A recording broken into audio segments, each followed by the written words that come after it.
mga bata! Ngayong araw na ito ay meron akong kwentong babasahin para sa inyo. Ngunit bago natin simulan ang pagbasa ng kwento, meron lamang akong ilang mga katanungan bago natin ito simulan. Una, sino sa inyo ang mahilig tumakbo o maglakad? Ano ang nararamdaman nyo sa tuwing kayo ay tumatakbo o naglalakad? Pangalawa, ano ang nararamdaman nyo kapag hindi nyo kasundo o meron kayong hindi pag-uusap ng inyong mga kaibigan sa tuwing kayo naglalaro? Pangatlo, sa kwentong Ako si Kaliwa, Ako si Kanan, ito ay patungkol sa kanilang dalawang tsinelas. Ano kaya ang mangyayari kung hindi sila magkasundo? Kaya naman, simulan na natin ang pagbasa ng kwento.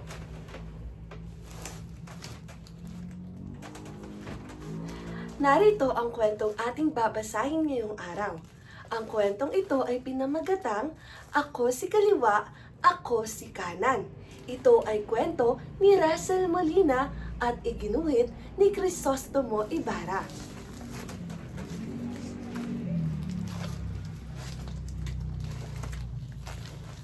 Ako si Kaliwa, kapatid ko si Kanan. Hinubog kami sa iisang goma. Iisa ang aming itsura. Magkasing gaan, magkasing laki. Ako si Kanan, kapatid ko si Kaliwa. Sabay kaming binili ng nanay ni Carlo sa Divisoria. Iisa ang aming forma, magkakulay, magkasing tibay. Maghapon ay nag-uunahan kami sinikanan. Ako ang laging nauuna, kaya ako ang paborito ni Carlo. Sa tumbang preso, ako ang bida niyang pamato. Maghapon, nag-uunahan kami ni Kaliwa. Ako ay hindi nahuhuli, kaya ako ang paborito ni Carlo. Sa karera sa sapa, ako ang bangkang pamato.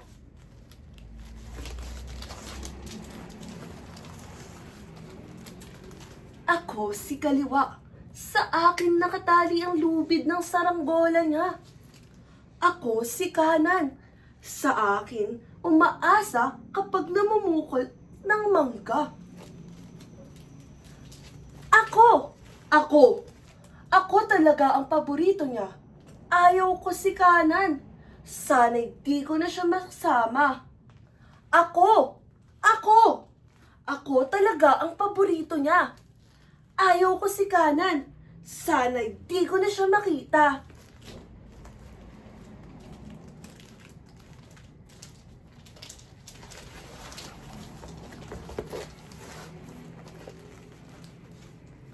Isang umaga, pagkagising ko ay naririnig ko si Carlo.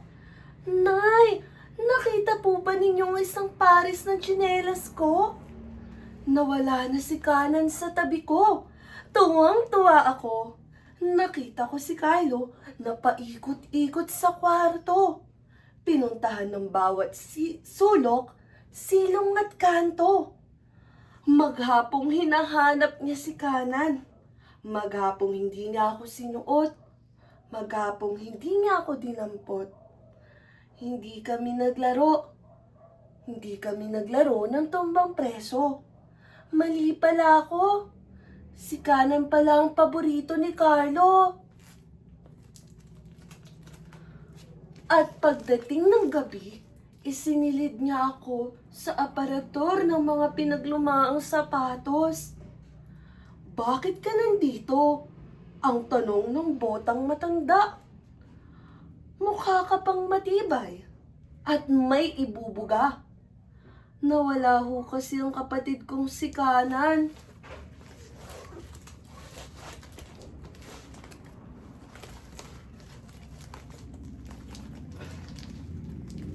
Ay, ganyan talaga. Ang sabi na nag-iisang bakya. Ako rin nawalan ng kapareha at ngayon nag-iisa. Di tuloy ako makaalis kahit na isang hakbang. Dito, nakapirmi, nakatagot, naaalikabukan at nakalimutan na. Nasaan na kaya si Kanan? Bigla ko tuloy siyang hinahanap. Isang umaga, pagkagising ko ay nasa labas na ako. Dinala ko rito ng asong bantay. Nawala na si Kaliwa. Nawala na si Kaliwa sa tabi ko. Tuwang-tuwa ako. Nakita ko si Carlo na paikot-ikot sa kwarto. Pinuntahan ng bawat sulok, silong at kanto. Siguro'y naglalaro sila ni Kaliwa. Maghapong hindi niya ako dinampot o sinuot. Maghapong hindi niya ako nilaro. Hindi kami naglaro ng tumbang preso. Mali pala ako. Si Kaliwa pala ang paborito ni Carlo.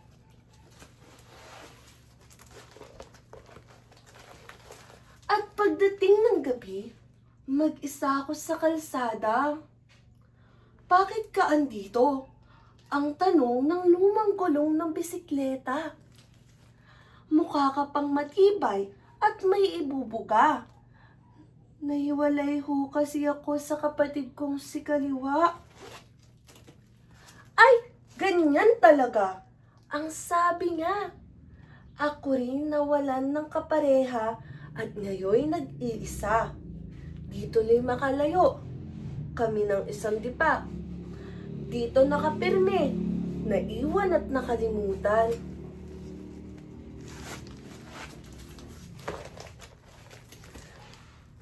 Nandito lang pala yung isang tsinelas mo, iho. Ang hiyaw ng nanay ni Carlo. Dali-dali akong kinuha ni Carlo mula sa aparador. Ang paborito kong kaliwang tsinelas. Nandito lang pala ang iyong isang tsinelas, iho. Sabay pulot ng nanay ni Carlo. Dali-daling sinalubong ni Carlo sa labas. Ang paborito kong kanang tsinelas. Sa wakas, magkasamang muli napatalon si Carlo sa tuwa. Sabay kami ni Kanan na lumilipad sa ere. Sa wakas, magkasamang muli napatalon si Carlo sa tuwa. Sabay kami ni Kanan tumapak sa lupa.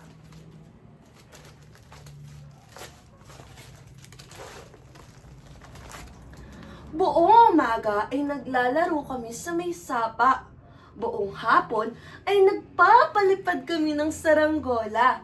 Sabay kaming naglaro ng tumbang preso. Sabay kaming namukol ng mangga. Sa tuwing hahakbang, kami naghihintayan.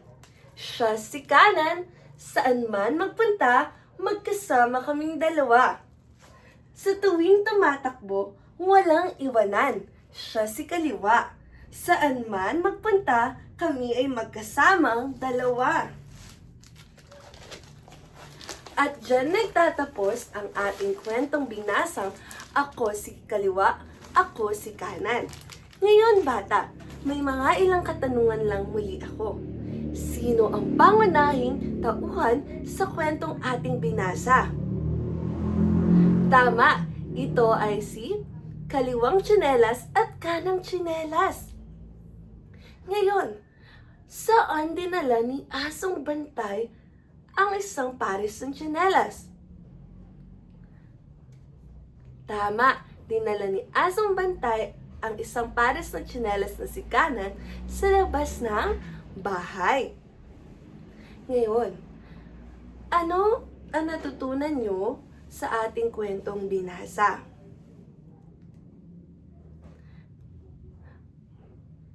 Ang kwentong ating binasa, ang ating matututunan dito ay ang bawat isa ay may halaga. Maaaring meron tayong pagkakapareho o pagkakaiba, ngunit tatandaan natin na kahit sa pagkakaiba o pagkakapareho natin, ay may halaga tayo sa bawat bagay o bawat pangyayaring ating ginagagalawan. Kaya naman sana'y nagustuhan nyo ang aking kwentong ibinasa na patungkol sa Ako si Kaliwa, Ako si Kanan.